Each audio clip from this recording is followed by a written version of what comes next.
Hello students, welcome to your social science class. Today I'm going to explain chapter 12, Life and Culture of the Nagas. So in this lesson, we are going to learn a lot about the Naga culture, also about their history, about family, from food to festivals and even to their clothings.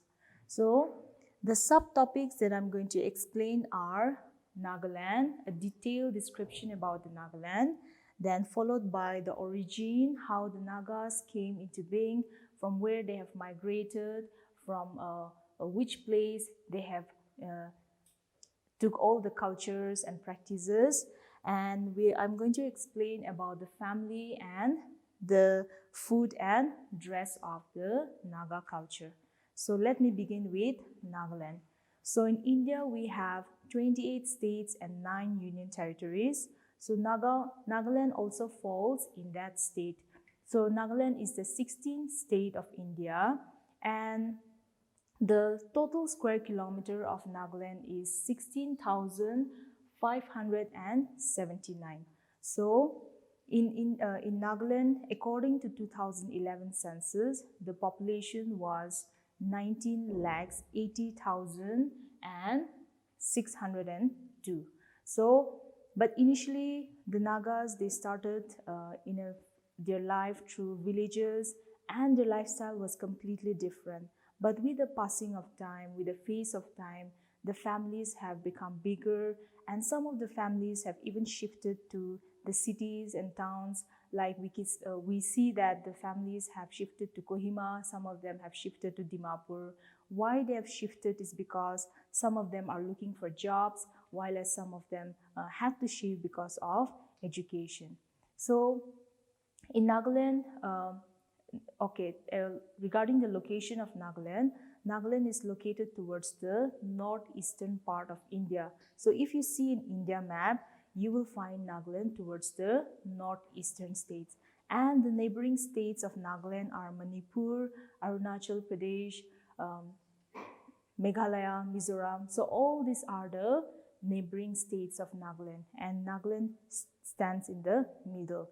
So Nagaland, we have two rivers on each side. On one side there is Brahmaputra River, and on the other side there is the Jinwin River, which comes from Myanmar border.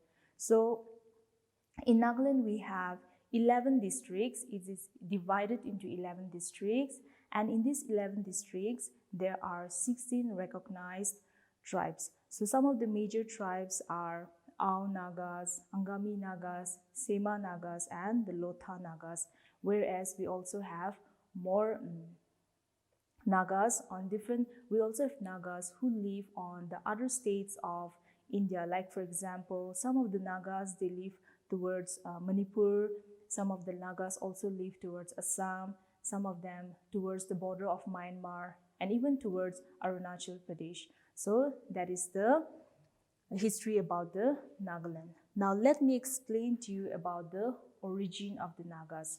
So it is believed that the Nagas were once living near the seaside, near the seashore, because we can find some seashells, and we also see that the Nagas have quite similar features with the people of Philippines, Thailand, and Borneo and Sumatra. And we can also see that even the way they practice their agriculture, that is the terrace cultivation, whether it's the food habits or even their small etiquettes, all these have quite a resemblance with the people who live towards this Thailand, Philippines, Borneo, and Sumatra. So it is believed that the Nagas have migrated from there. Migrated means they have shifted from there. So earlier it is said that Nagaland, nobody lived in Nagaland. It was quite an empty land. However, the Nagas, they have migrated all the way from these places, the Central Asian countries, and they have come and settled in Nagaland. So whatever they have learned from all these areas, they have bought it from there and they have practiced it. But apart from what they have learned from those places, they have also applied new habits, new cultures, and new norms, and that is how the whole Nagaland was formed. When we look closely at the Naga tribes, we also see that there are so many differences in the Naga tribes, whether it's their folk tales or whether it's the way they dress or whether it's their food habits, right? So all this we can find that our ancestors, right, our grandfathers and their grandfathers, they might have brought some cultures from these other countries. However, they have also practiced their own cultures and they have also started their own habits, and which has passed on to the generations. Okay, now coming to the family now. So in Nagaland, there are two types of families. One is the nuclear family and one is the joint family. And earlier, most of the families, they lived in villages. So this village family, what they do, the father, the mother, the children, every day they used to go to the field. It was like their daily work. So the whole family, they wake up in the morning, they go to field, do their normal work in the field, in their gardens, and then they come back together. But with the phase of time, everything changed. So the Naga family, some of them, they have shifted to the town and the city areas, as I've mentioned in the previous subtopic. After they've shifted to the cities and towns, the family have changed their way of living. Their lifestyle have changed. Like for example, earlier the father used to go to the field, but now the parents who live in the cities and towns, they have involved in government offices. And so even the father and the mother, both the father and mother, they used to go to office, and the children, they used to go to schools. They started focusing on education. So those days, what happened was the father, the mother, and the children, what they do, they used to go to field, and education was not important at all. However, I'll come to this, how the education came into being. I will explain to you in the next subtopic. As of now, since we are discussing about the family, let me tell you more about the families. So like I said, in Naga families, we have two. One is a nuclear family. Nuclear family means a small family where there is the father, the mother, and the children. Whereas in a joint family, we have the father, the mother, even the grandparents live together with the family, or the children, even after their marriage, they bring their wives, and then the whole family live together under one roof. So that is joint family. So in the Naga family, what happened is the father is the head of the family, like any other families. So he used to take the major decisions, but this difference about this Naga family is that even the mother also take decisions along with the father. That is, most of the decisions are taken by the father. However, he also take the advices and suggestions of mother. So altogether, we can see that in a Naga family, the father and the mother takes the decisions, whether it's the decision for the education of the child or for the marriage. And there are so many discussions that are done by the father and the mother. And we can also see that father and mother are the main person in a family who used to work for the livelihood, right? So that is the structure of the family in Naga society, right? Now, since we have more and more population in Nagaland, so many of the families have started shifting towards the towns and cities. And nowadays, we see that it's only the older members of the family who used to live in the villages, whereas the younger members, like the young children who recently got married, or the children who has to go for further education, they have started living in the cities and towns, whereas the parents, they live in the village and they continue with the field work, and they used to provide all the basic necessities to their children who are living in the towns. But for those families who are settling in the cities and towns, they do not depend on anyone who lived in the villages, but they used to do their own, they work hard and they used to earn by themselves, and they feed their family from their own earnings. So nowadays, when we look at the Naga families, the family in the villages and the families in the towns and cities are quite different, because even their way of lifestyle is quite different, and even the way they look at the future of the children is quite different. So we have two different sides of view when we look at the Naga family in the present scenario. All right, next is the food.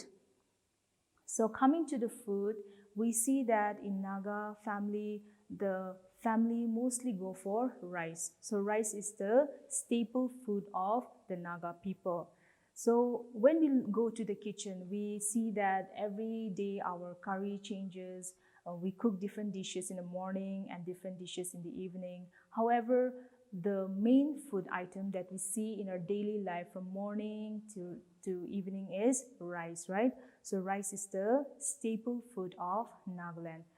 However, Nagas are very fond of making new items, food items, and they also like to make some fermented soybean, or they also go for the bamboo shoots. So all this adds to the unique food habits of Nagas. Some of them are the dried wild fruits and the dried mustard leaves. And these are so popular that some of them have even started doing business with the other states, because the other states have started demanding these food items from Nagaland. And so there is this business along with the other states. And apart from the rice and all these dried foods, the Nagas, the Naga family in the villages, they have their own garden, they have their own fields. So most of the families who live in the villages, they do not go to the markets to get those vegetables, or they do not go to the markets to buy these crops, because they have their own paddy fields, they have their own field. So all those food items, whether it's vegetables or rice, they get it from their own field and garden, right? However, for the families who are living in the cities, their lifestyle is different. As I mentioned, they used to go to the bazaars, they go to the market in order to get all these food items, because they do not have enough space to grow these vegetables and crops. So the family in the villages, they do not go to market for all these needs, whereas the family in the towns, they depend on the villages, as well as they go to the markets to get all the food items. All right, so that is the difference even in the food. Now, in the villages, some of the main vegetables or the food crops that they get are maize, millets, job tears, gourd, cucumber, and also the daily food, and from chili to all the herbs and all the green leafy vegetables. So all this they get it from their own field or from their own garden. Some of the food items also grows in the jungle, so the family doesn't have to go and buy it from the market, as I mentioned again. So they used to get it from the jungle, so they bring it, they have it in their homes, as well as they share it with their families or relatives who lives in the town. So that is the culture of the Naga when it comes to food. Next is the dress.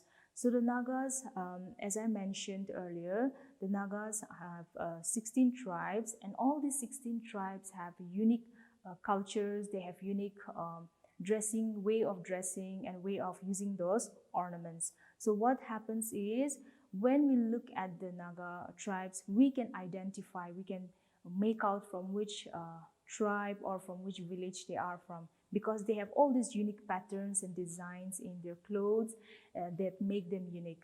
So like, for example, you can see in your textbook in page number 86, on top, you can see that there are few men and women who have been dressed in the Naga attire, right? By looking at their clothing, we can say that they are from Chakisang tribe, right?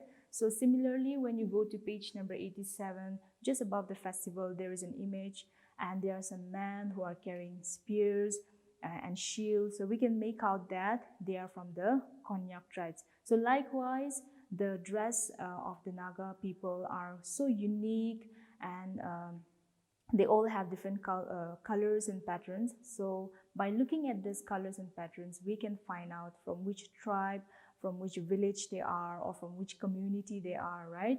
So that is the dress. So in Naga dress, there are separate dress for the man, older man, There are a separate dress for the younger man. Similarly, even for the older women, there are separate dresses, and even for the younger girls also, there are separate dresses. So based on the age group, they also wear that. So when we have festivals, you can see that the older men and women come with different dress, whereas the younger men and the younger women, they come with different dresses, right? So dresses also, through the dresses also, we can find out whether this boy or girl is married, or this man or this woman is unmarried.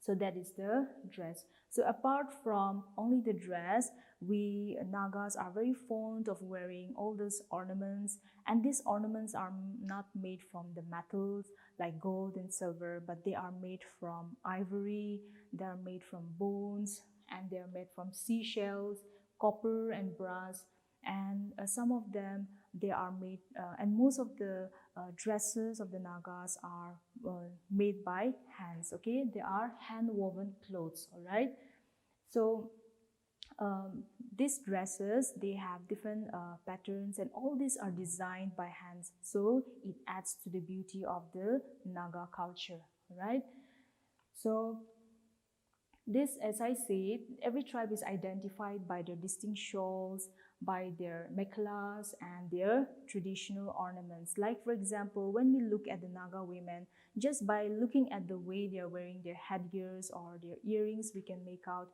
that they are from the Sema tribe or they are from the Phom tribe, right? So all these ornaments and attires and all those colors and patterns help us to identify these different tribes and communities of Nagaland. All right, so in the next topic, I'm going to explain to you about the morung. I'm going to explain to you about the musical instrument and occupation and religion of Naga. So don't forget to tune in. As of now, I will give you a quick revision of what I have explained to you today. So Nagaland is the 16th state, and the square kilometer is 16,579. So the origin of the Nagas were believed to have migrated from the countries like Indonesia, Philippines, and Thailand. And because they have similar features like the similar facial structure, and even their way of cultivation is similar, like the terrace cultivation, the shifting cultivation, there is a lot of similarities in their culture. So comparing with all those people from this Borneo and Sumatra, so and comparing to the culture and the lifestyle of the Nagas, there is a lot of similarities in the people. So it is believed that we Nagas have migrated from these countries, and we have settled here.